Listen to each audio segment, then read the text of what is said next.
పక్క మన బిడ్డలు రాష్ట్రం కోసం మన ప్రాణత్యాగం మనం చేసుకుంటే సినిమా యాక్టర్ అయిన పవన్ కళ్యాణ్ ఆనాటి నుంచి ఈనాటి వరకు మనకు వ్యతిరేకమే.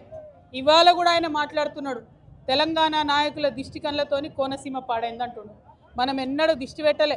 కోనసీమ బాగుంది, కోనసీమ ఎట్లుందో అట్లా తెలంగాణ కావాలనుకున్నాం తప్పితే ఏనాడు కూడా తెలంగాణ బిడ్డలకు మనసు చిన్నగా ఉండదు, పెద్దగా ఉంటుంది, పెద్దగా ఆలోచిస్తాం.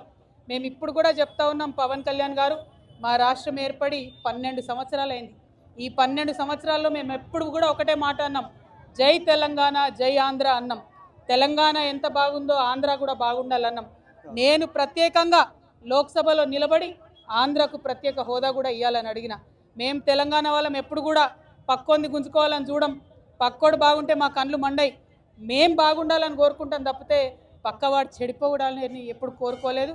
మా ఉద్యమంలో ఒకవేళ మేము అట్లా కోరుకున్నట్టయితే ఉద్యమ స్వరూపం వేరేలాగుండే. మా బిడ్డలు ఆత్మబలిదానాలు చేసుకున్నారు తప్పితే ఒక్క పరాయి రాష్ట్రం వాడి వ్యక్తి మీద కూడా చెయ్యి ఎత్తలేదు మేము ఎప్పుడు కూడా. ఆ విషయాన్ని దయచేసి పవన్ కళ్యాణ్ గారు గుర్తుపెట్టుకోవాలి.